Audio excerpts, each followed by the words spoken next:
The following program is a production of The Bob and John Show. Any similarity between person and places is strictly a coincidence. The producers of this program are solely responsible for its content.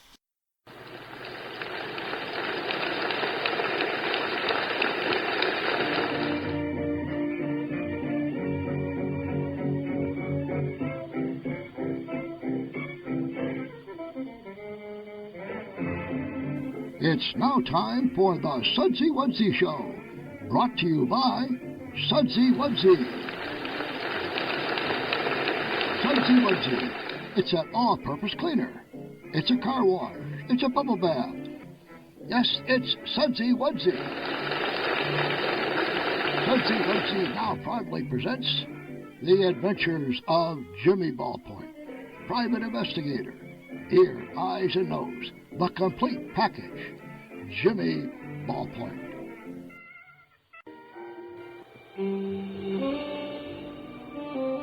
This is where I work, the city. It used to be a nice place with nice people. But like everything else, they left. And now the city is a dark and gritty city with dark and gritty sidewalks, with dark and gritty taxis. Downright depressing if it wasn't for the gum stuck under the tables at the automat. I'm Jimmy Ballpoint, private investigator. Ear, eye, and nose, the complete package. My office is up 3 flights of stairs, straight up, right above a flop house. A little office with a desk, chair, sink, and a couch. Like I said, a dark and gritty place. But it's just right for a guy like me. The case that I'm working on now is the case of the Downwind Daffodils.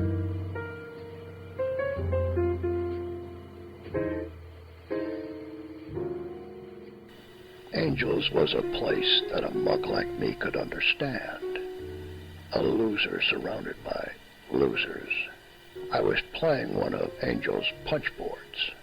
You know, a board with paper wads stuck in it. For a nickel, I took a chance on winning a dime by pushing on a wad that said I was a winner, 10 cents. All I ever did was leave a pile of wads for the next guy. The door to the street opened, letting in the sunlight that gave the dust in the place a chance to say hello. The stuff just hung in the air until the door started to close, then would swirl around and go out of sight, just like my nickels. The figure blocking out the sun was Snitch, a worthless stretch of manhood if I ever saw one. Snitch came over and grabbed my arm, spilling my coffee and a dash of amber wake-up juice, imported straight from Kentucky. I grabbed Snitch at the belt line and raised his octaves up from B-flat to a crisp F-sharp. I cozied the both of us in the phone booth at the end of the bar. And the rest is between me, Snitch, and his orthodontist. I returned to my stool, punched out another loser, flipped Angel another nickel. Snitch humbled his way towards me and begged for my help.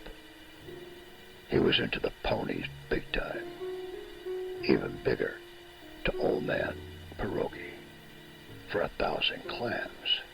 Old Man Pierogi had a way of going south real quick for losers like Snitch. They couldn't fork over that kind of bread on time. Even worse was Wrinkles, a mug that collected for Old Man Pierogi.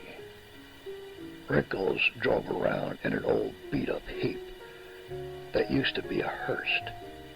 Kind of poetic, if you asked me. Because in the back was a box that he used to collect kneecaps from deadbeats that couldn't pay up to Old Man Pierogi. Deadbeats like Snitch. The rumble outside and the backfire of a car meant only one thing. Wrinkles was collecting. Snitch made a dive for the phone booth, just in time, too. The door to the street swung wide open, and there was Wrinkles. Big. I mean, big. He walked over to me with a smirk on his face, told me that he was going to ask me once. So do my homework and study for the test. Where's Snitch? I slowly got off my stool, looked Wrinkles in the eyes, cleared my throat, and raised my hand in front of me. I had a nickel in my hand. Wrinkles looked down at the nickel and was confused. It wasn't smart to confuse Wrinkles. I told him to call Old Man Pierogi along with, "You owe me one." I left Angel's bar and headed into the sunlight and the street. As the bar door slowly closed behind me, I could hear that unmistakable sound of sliding folding doors to a phone booth behind me, and the distinct sound of the coin return over and over again. A few steps from Angel's and a quick left turn, and I was looking at 3 flights of stairs straight up to my office. I caught my breath at the top of the landing and pushed my open door, never locking it. Who'd want to come up here? I hung my hat and slicker on my coat rack and settled in for another crowd of 1. The drip, drip, drip from the sink across the room told me I was home. My attention was drawn to the sounds of footsteps up the stairs outside my office. The footsteps stopped at the landing, and then the shuffle of feet came closer, closer, closer. They stopped at my office door, with a silhouette against the frosted upper half of the glass door.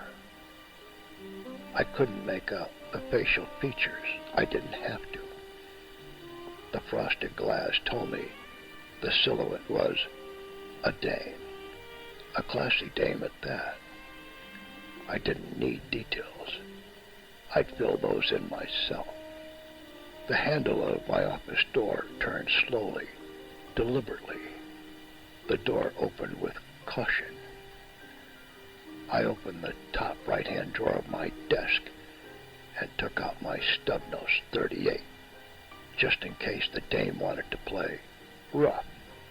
The doll came from behind the door and walked over to the front of my desk and asked if I was the man, with a difficult name to pronounce on the door. I said, sure. There was something about this dame. Her swanky attitude, her confidence, the mustard stain on her shoulder, the dark, spicy kind, with just a hint of horseradish. On her shoulder, a little odd, but then who am I to judge? She smiled, and I noticed spinach between her teeth. I told her, you have spinach between your teeth. She said, yes, she knew that. Imported, you know. The dame moved around the front of my desk, pushed my phone to the side, and slowly slid herself on the corner of my desk. Her long, slender leg dangled in front of me, while she slowly removed her right glove from her left hand, and then the right. The phone rang, and she picked up the receiver. He's going to be busy. Then she hung up. I like this doll. I like her a lot. She not only knows how to answer a phone, but she does one heck of a job polishing the furniture. She took a silver flask out of her purse and 2 shot glasses and asked if I had had lunch yet. She made her way over to the couch, kicking the scatterrug away. Oh yeah, I like this doll a lot. She knows her way around a scatterrug. She motioned me to sit, saying, "We have a lot to talk about." Yeah, talk. I like that. She poured 2 shots, handed me one. "Just something to loosen the jaw muscles," she said. I could feel my pocket dictionary in my back pocket. You never can tell when something like that will come in handy. I was going to be very, very handy.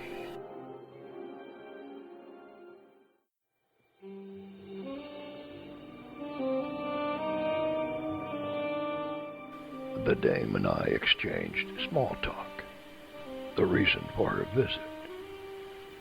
She said she had a flower garden of daffodils, and, well, they were unusual, very unusual. Besides the name, I couldn't think of a reason why these flowers would be any different from any other daffodils. So I said to the doll, "What's so different about these daffodils?" She told me that around noon, being downwind was impossible. These daffodils had an unusual habit of, well, not smelling like daffodils. In what way, I asked. She was reluctant, even blushing, and then told me, well, they didn't smell like other daffodils because they fart. They fart a lot. What? She leaned towards me, pass gas, let one loose. Silent, but, ripe as a month-old banana. She slipped her hand under her arm and proceeded to play the armpit.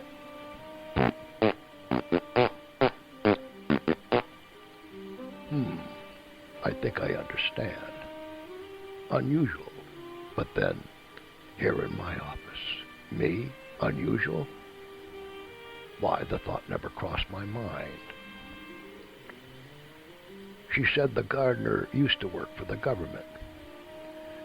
Some sort of espionage thing that specialized in making trouble for governments on the poo-poo list. And he designed a flower strain that would cause problems. Problems like the hibiscus with the hiccups, the burping buttercups, the laughing lilies, and that real crowd-pleaser, giggling geraniums. Once a foreign power planted these babies, there was no end of distractions, mindless policies, and total chaos. Sounded like my kind of guy. I'm getting to like this guy. I looked around the office to see if I had any of those things sprouting up between the floorboards. The dame stood up from the couch and walked over to the door. She said she'd be in touch. She opened the door, stepped out into the hallway, and headed down the stairs. On her way down, I could hear an echo in the hall, that distinctive sound of jingle bells.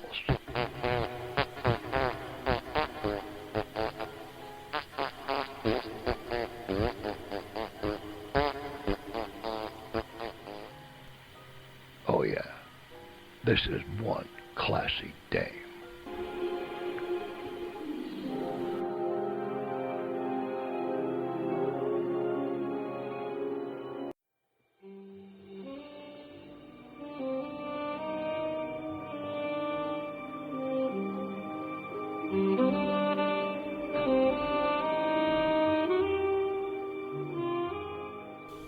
I walked the streets towards Angel's Bar and flagged down a taxi.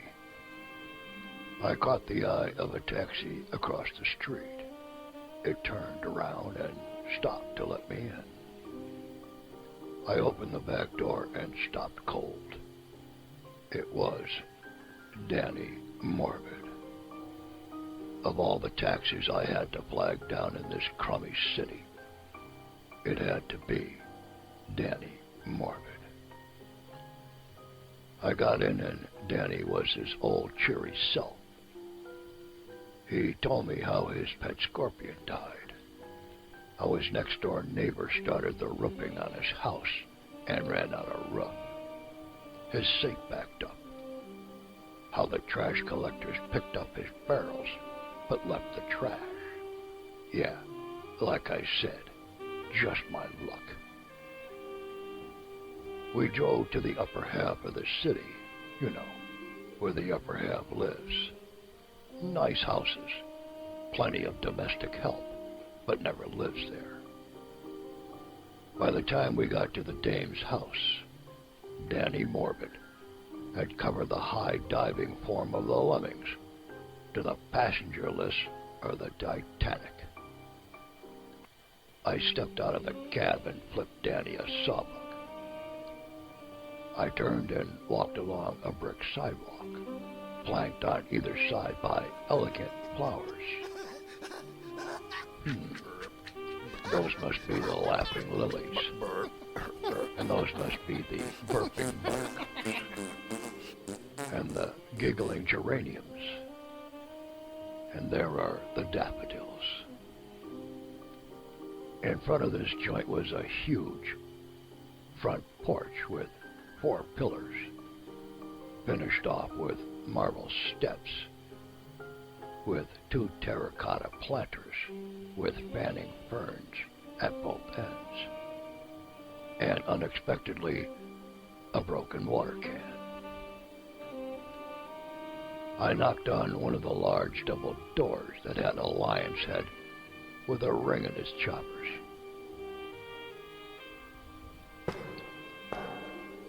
Both double doors opened, revealing a large oval receiving room. A butler, I assumed, stood there. A stiff piece of work if I ever saw one. Before I could say a word, our attention was drawn to the top landing of a winding staircase. It was the dame. She told the butler that she'd address the gentleman at the door. She came down the stairs, doing a nice little 2-step number, if I say so myself.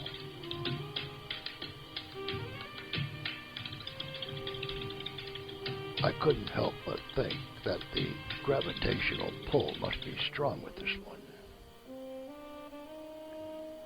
She led me into the parlor and sat down on a love seat and smiled. As I looked around, I noticed that there wasn't a stick of furniture in the joint. She said she sent everything out to be cleaned. I thought to myself, she should have started with the stiff at the door. She said the neighbors sued her for disturbing the local tranquility and for lowering property values. I could see their point. A constant barrage from those wackos would flatten the head on any draft at Angel's, even if Angel poured it himself. As I walked around the parlor, I noticed the flattened water can through the window. I pointed to the can and asked, "What's with the can?" She said the gardener was ordered to destroy all his creations. So he mixed a concoction of weed killer, rat poison, and tequila. Tequila? Yes, she said, tequila. He thought that if it was going to end it all for his creations, they might as well go out happy. The guy had a soft side. Before he could do the deed, his experiments sounded off all at once, startling the old guy. He dropped the water can, fell back, covering himself with his own making. It dawned on me that these were no ordinary flowers. Something to do them in. Something so terrible. Something so unbearable. Something so diabolical. Something. Then it hit me. All these things have one thing in common. They're all funny stuff. Comic. A running bed of gags that gets watered twice a day. I made my way back to the parlor and asked the dame if I could use her phone. She raised her arm and pointed to a small table at the bottom of the staircase. I started dialing. If there was one thing that would stash those things right in the cojones, I knew exactly who could do it. I found an old wooden folding chair and positioned it smack dab in the middle of the walkway, right in front of Flower Central. I went back in and joined the doll, still spread out on the love seat. She asked me if I knew what the couch was called. The only thing that came to mind was a spider's web, a black widow spider's web. My thoughts were interrupted by the sound of a car pulling up. It was the rain on every man's parade, the dark cloud on every sunny day, the capital D on the word depressing. It was Danny Morbid. The flower bed seemed to sense his presence and started warming up their stuff. I led Danny to the old folding wooden chair. He was not impressed. He locked his fingers together, stretched out his arms, and did what he does best. The dame stayed at the seaside mansion. She and her neighbors got along swell. Danny Morbid sold his taxi and married the dame. They were even thinking of making a bed and breakfast out of the place. The butler drove me back to Angel's Bar. I settled in and nursed a well-deserved bourbon. When the phone in the phone booth at the end of the bar rang, I walked over and picked up the receiver. It was the dame. How did the dame know I'd be here? I went to close the sliding door to the phone booth when I noticed something was blocking it. It was Snitch. He was pressed into the ceiling by wrinkles. I looked up and told Snitch, "Do you mind? This is kind of personal."